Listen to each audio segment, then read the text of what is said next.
हमने इतने टॉपिक्स कर लिए, अब हमें देखना है कि इन सब के बीच में कुछ ना कुछ रिलेशन होगा, ठीक है।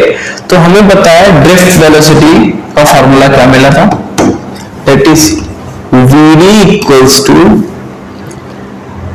e t अपॉन m, ये हुआ था, ठीक है। ये अपने पास था ड्रिफ्ट वेलोसिटी का फॉर्मूला, और हमने करंट और ड्रिफ्ट वेलोसिटी के बीच रिलेशन भी देखा। So I equals to NEA VD, clear, ये टर्म्स हमने देख लिए।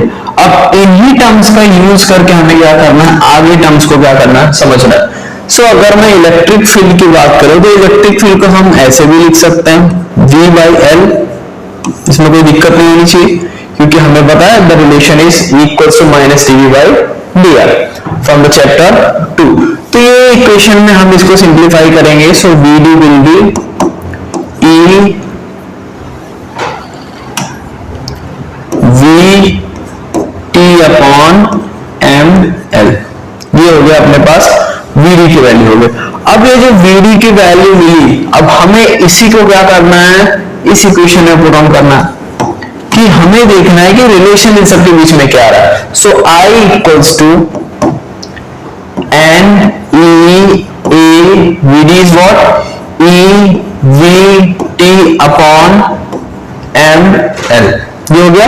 अब E into E will be E square, so I equals to N E square A V T upon M L, ठीक है, ये इक्वेशन मिला हमें। अब इसी इक्वेशन को हमें आगे यूज करना, ठीक है। जब हम आगे यूज करेंगे तब मैं इसको कुछ V by I वाले फॉर्म में रिप्रेजेंट कर सकता हूं कि अपना जो ओम्स लॉ है वो भी फॉलो हो जाएगा। सो V by I वाले फॉर्म में जब मैं रिप्रेजेंट करूंगा तो ये हो जाएगा अपने पास M L upon N E square A T, ये हो गया, ठीक है। ये हमारे पास रिलेशन हो गया इनके बीच में। अब हमें पता है अकॉर्डिंग टू ओम्स लॉ क्या होता है, according to Ohm's law that means V equals to क्या होता है IR। अब हमारे पास ये फॉर्म में अवेलेबल है, ठीक है, इस फॉर्म में अवेलेबल है, that means V by I क्या हो जाएगा, R के बराबर हो जाएगा। So above equation can be written also like that. So R equals to M L upon N E square A T, clear हुआ इतना तक। अब हमें पता है कि जब हमने कंडक्टर लिया हुआ है, सो R इक्वल्स टू क्या लिख सकता हूं मैं, रो L अपॉन A, ये हम लिख सकते हैं किसकी जगह पे, R की जगह पे, विदाउट कोई टेंशन हमें लिख देना, सोचना ही नहीं इसके बारे में। So rho L by A equals to M L upon N E square A T हुआ। अब L से L कैंसिल होगा, A से A कैंसिल होगा। सो फाइनल इक्वेशन हमें क्या मिलेगी in terms of resistivity. So ये इक्वेशन हो जाएगा अपने पास rho equals to M upon N E square T। इस फॉर्मूले से हमें पता चलेगा कि किसी भी टाइप के कंडक्टर पे रेजिस्टिविटी का क्या फर्क पड़ता है टेम्परेचर से उसके, या तो टेम्परेचर डिपेंडेंस ऑफ रेजिस्टिविटी, हमें ये टर्म्स पता चल जाएगा। So what is rho is our resistivity. अगर मैं इसको उल्टे टर्म में लिखना चाहूं दैट मींस कंडक्टिविटी के टर्म में, तो कंडक्टिविटी के टर्म में ये हो जाएगा अपने पास N E square T upon M, ये हो गया अपने पास कंडक्टिविटी के टर्म में, जो कि सिंपल टर्म है, वही हमें क्या करना है देखना। So next topic is temperature dependence of resistivity. जैसा कि मैंने आपको पहले बता दिया कि रिलेशन अपना क्या था, that is rho equals to M upon N E square T। Rho is our resistivity, M is mass, N is free electrons, E is electron, and T is your relaxation time. So हमें इन्हीं terms का use करके क्या करना है, समझना है कि जैसे देखो कि जब हमारा टेम्परेचर बढ़ा रहे हैं तो रेजिस्टिविटी कैसे इंक्रीज करेगी डिक्रीज करेगी, वो टर्म सबसे ज्यादा इंपॉर्टेंट है। लाइक अगर हमने कोई भी कंडक्टर लिया हुआ, लाइक हमने एक मेटल लिया, हमने उस पे क्या किया, बार बार टेम्परेचर बढ़ाना चाहा, जब हम टेम्परेचर बढ़ा रहे हैं उसकी रेजिस्टिविटी भी क्या हो रही है, बढ़ रही है। तो दैट मींस यहां से हमें पता चल रहा है कि टेम्परेचर तो बढ़ रहा है लेकिन फ्री इलेक्ट्रॉन्स के बीच में जो कोलिजन हो रहा था वो फटाफट हो रहा है। मतलब जैसे जैसे टेम्परेचर बढ़ रहा है तो इलेक्ट्रॉन्स के बीच में जो कोलिजन है वो जल्दी जल्दी हो रहा है, मतलब उनके बीच में रिलैक्सेशन टाइम नहीं आ रहा है। जब रिलैक्सेशन टाइम नहीं आ रहा मतलब रिलैक्सेशन टाइम की वैल्यू क्या हो जाएगी, 0। और बेसिक टर्म में अगर मैं इसको और लिखना चाहूं तो मैं लिख सकता हूं rho is directly proportional to 1 upon n and rho is inversely proportional to 1 upon t। इन दोनों टर्म्स में क्या कर रहा है, डिपेंड कर रहा है रेजिस्टिविटी और टेम्परेचर। तो हमारे पास 3 केस होंगे, हम देखेंगे कि मेटल्स पे टेम्परेचर बढ़ाने पे क्या होता है, and the second one is alloys पे टेम्परेचर बढ़ाने पे क्या होता है, and third one is semiconductor. मतलब इन तीनों टर्म्स को हम देखेंगे और जस्टिफाई करेंगे कि अगर मैं टेम्परेचर बढ़ाते जा रहा हूं तो मेटल्स पे क्या इफेक्ट हो रहा है, रेजिस्टिविटी उसकी कैसी हो रही है, अलॉयज पे कैसा हो रहा है, एंड सेमीकंडक्टर्स पे कैसा हो रहा है। तो सबसे पहले हम डिस्कस करेंगे मेटल्स का। तो मेटल्स के बारे में मैंने आपको बताया कि भाई जब बार बार टेम्परेचर बढ़ाएंगे तो टेम्परेचर बढ़ाने की वजह से n क्या करेगा, टेम्परेचर डिपेंडेंट है ही नहीं। मेटल में जो n होगा वो टेम्परेचर डिपेंडेंट नहीं है, इंडिपेंडेंट, टेम्परेचर इंडिपेंडेंट है, ठीक है। अब अलॉयज में हम देख, जैसे कि मेटल, मैंने कोई भी एक मेटल ले लिया, अब मैं उसमें क्या कर रहा हूं, बार बार टेम्परेचर बढ़ा रहा हूं। दैट मींस हमें पता है ग्राफ में उसका अगर ड्रॉ करना चाहूं तो पहले के लिए अगर ग्राफ बनाऊंगा तो मुझे ग्राफ किसका बनाना, रो वर्सेस टी का ग्राफ बनाना। And what is rho is your resistivity. तो मैंने क्या लिया, ये ग्राफ लिया, ये हो गया रो रिप्रेजेंट कर रहा है और ये टेम्परेचर रिप्रेजेंट कर रहा है। अब रो का यूनिट हमें पता है ओम मीटर में। तो जैसे जैसे मैं क्या करूंगा, टेम्परेचर बढ़ाऊंगा तो इसमें जो रेजिस्टिविटी है वो भी क्या करेगी, ग्रेजुअली इंक्रीज करेगी।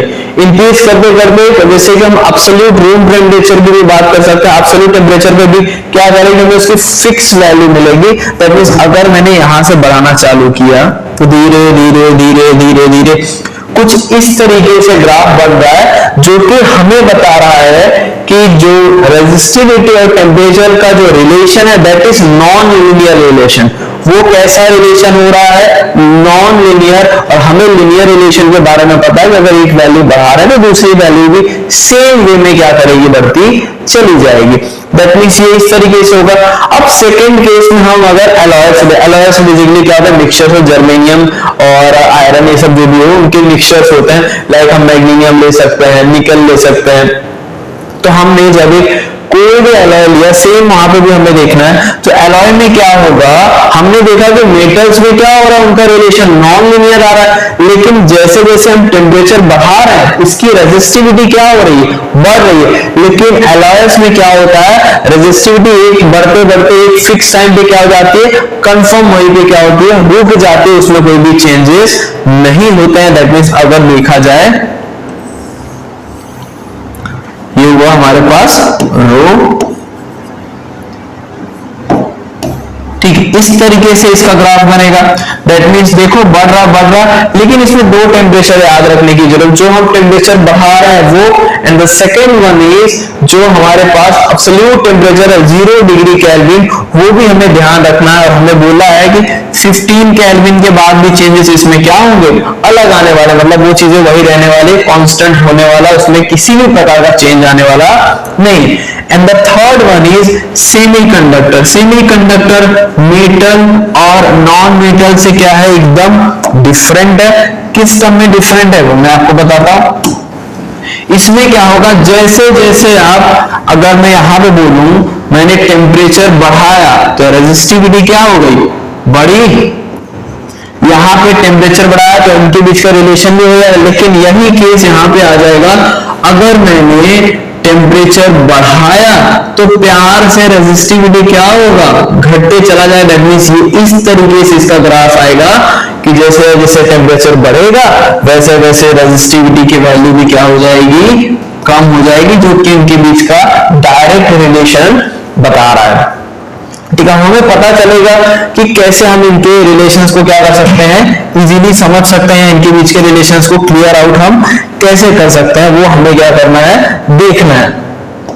जैसे कि हमारे पास एक इक्वेशन है, rho equals to rho naught 1 plus alpha delta T. इस रिलेशन से हम किसी भी टाइप के कंडक्टर का रेजिस्टिविटी क्या कर सकते हैं, फाइंड कर सकते हैं कि उसके टेम्परेचर पे क्या फर्क पड़ा, कैसे रेजिस्टिविटी मिली। दैट मींस ये सबसे इंपॉर्टेंट इक्वेशन है। ये हो जाएगा पर्टिकुलर टेम्परेचर टी के लिए हो जाएगा, ये इनिशियल टेम्परेचर के लिए हो जाएगा, और हमें बाकी के टर्म्स अगर मैं देखूं तो ये हो जाएगा अपना टेम्परेचर कोएफिशिएंट ऑफ रेजिस्टिविटी। ठीक है, और ये अपना delta T, that means T2 minus T1 और T माइनस T0। ये हम इस तरीके से इसको क्या कर सकते हैं, रिप्रेजेंट कर सकते हैं। जो अल्फा है हमारा मेटल टू मेटल और एलॉय टू एलॉय या कंडक्टर जो भी हमने लिया हुआ है, सबके लिए अलग अलग डिपेंडेंसी दिखाएगा, किसी के लिए भी सेम नहीं होगा।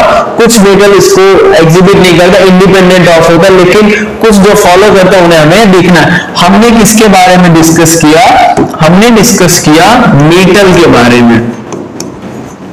सो मेटल अगर है उसमें जो अल्फा होगा दैट विल बी पॉजिटिव। अब वही अगर सेमीकंडक्टर है, सेमीकंडक्टर के लिए अल्फा क्या हो जाएगा, नेगेटिव। ये याद रखना है हमें कि क्या होता है, जिसका यूनिट होता है पर डिग्री सेंटीग्रेड होता है, पर डिग्री सेंटीग्रेड होता है। जो हम इसको अगर सेंटीग्रेड में चाहे तो सेंटीग्रेड में और केल्विन में भी चाहे तो केल्विन में मेजर आउट कर सकते।